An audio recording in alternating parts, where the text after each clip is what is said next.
They say ignorance is bliss, but in the spiritual life, it can be deadly. There is one critical mistake millions of Catholics make when judging mortal sin, and it has eternal consequences.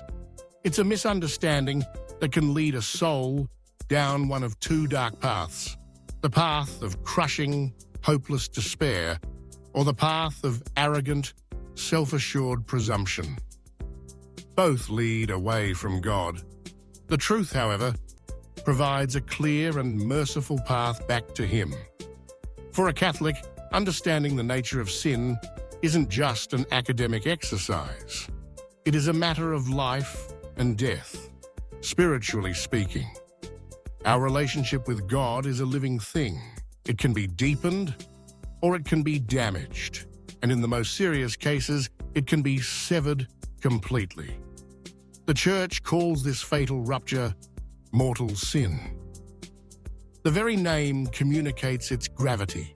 It is a spiritual poison that kills the life of God, the life of grace in the soul.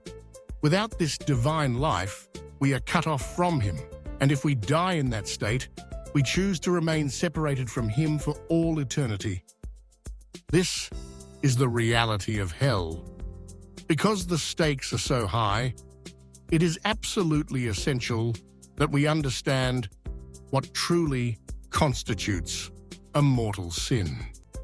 The Church, in her wisdom, has given us a clear three-part definition, drawn directly from Scripture and tradition and laid out with precision in the Catechism of the Catholic Church.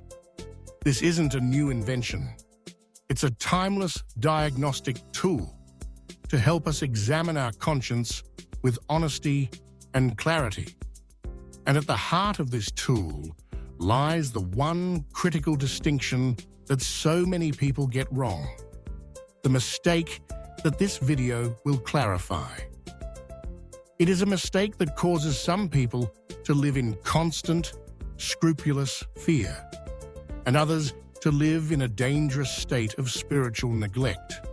But with a clear understanding, you can approach God, especially in the sacrament of confession, with the confidence of a child who knows they are running back to a loving Father.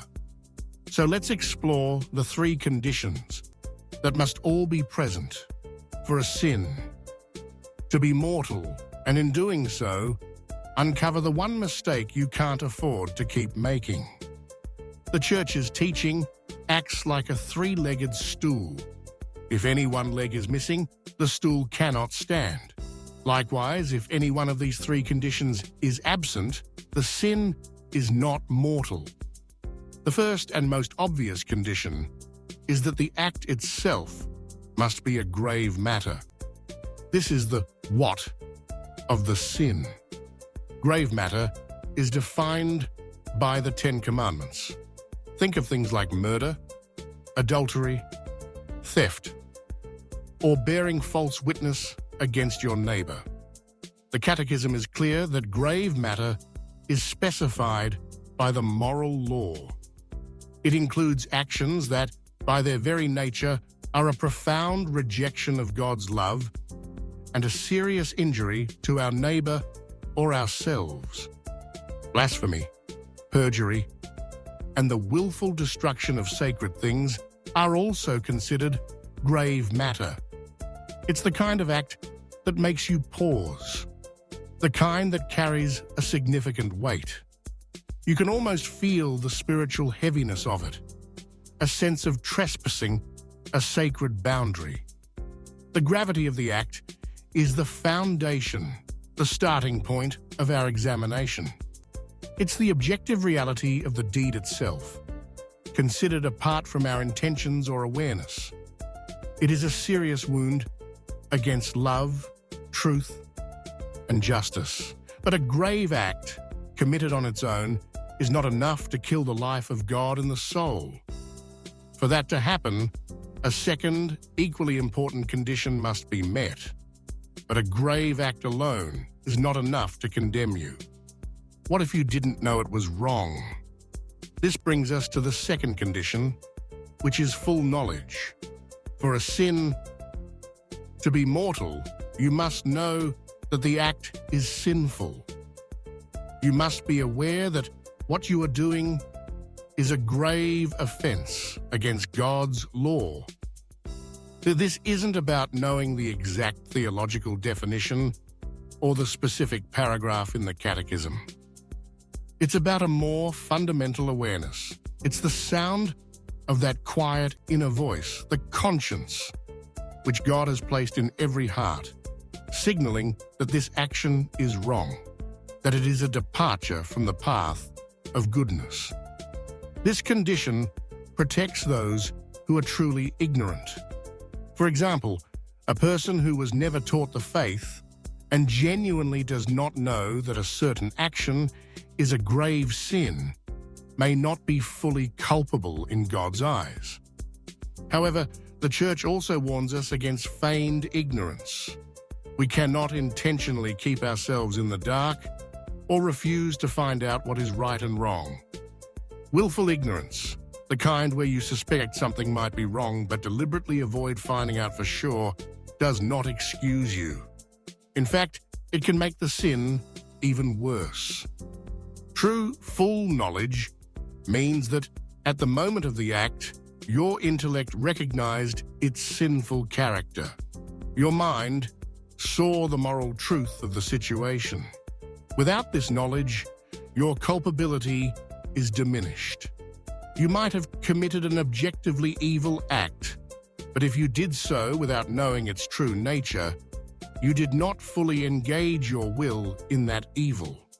But even if you know it's wrong, there is one final component that determines your full culpability, the one that seals the act as a mortal choice. This final, and perhaps most critical condition, is deliberate consent. This is also called complete consent. It means that you freely and willingly choose to commit the act anyway. After knowing the act is gravely wrong, your will gives its full permission. You say yes to the temptation. This consent must be a genuine choice of your own free will. This is why things that can impair our freedom, like extreme passion, force, or fear, can lessen or even remove our culpability. If someone is forced to do something against their will under threat of death, their consent is not complete. If a person struggles with a powerful addiction, their freedom can be significantly impaired, which can reduce their guilt in the eyes of God. It's the feeling of a deliberate internal yes to the sin. It's the moment when you are fully aware, fully free, and you choose to turn away from God and embrace the disordered act. When these three conditions, grave matter, full knowledge, and deliberate consent, are all met, a mortal sin has been committed. The life of grace is extinguished from the soul.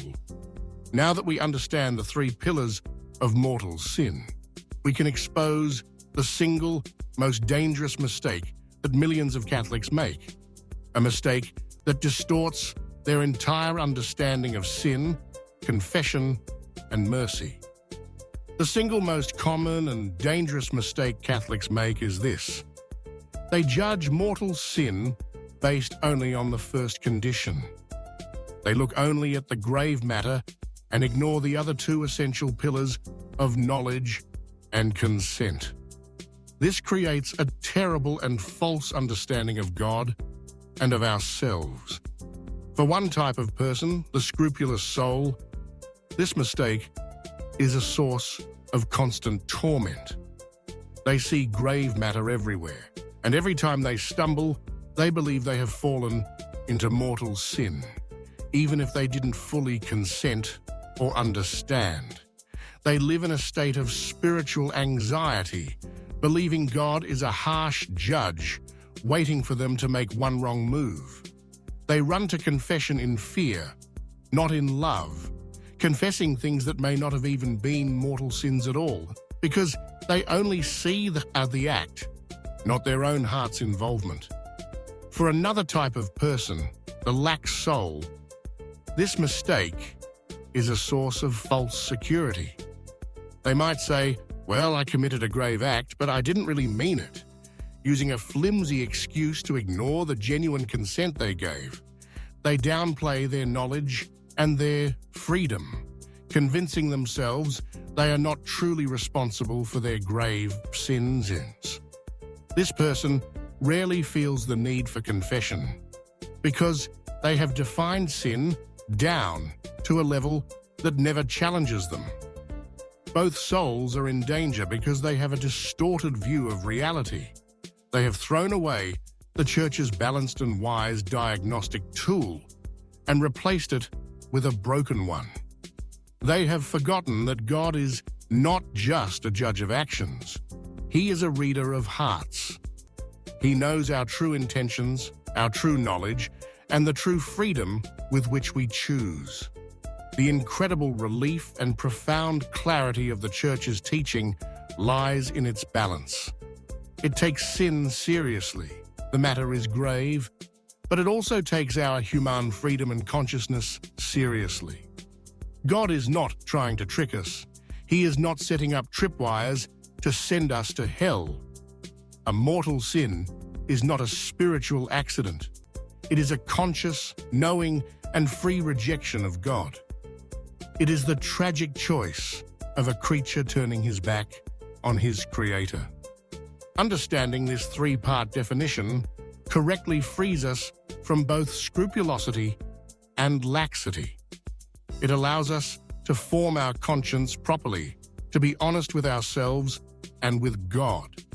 It helps us see that while our smaller daily sins, our venial sins, wound our relationship with God, a mortal sin is a deliberate choice to walk out the door and end the relationship altogether. But the story doesn't end there.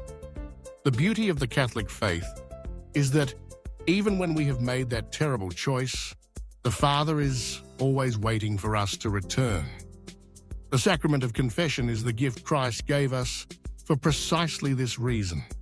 It is the place where mortal sins are forgiven, and the divine life of grace is restored to the soul. A correct understanding of mortal sin should not lead us to fear, but to a profound gratitude for the infinite mercy of God, a mercy that is always waiting for us in the confessional. If you find mysteries like this compelling, consider following for more content that illuminates the eternal truths of the Church.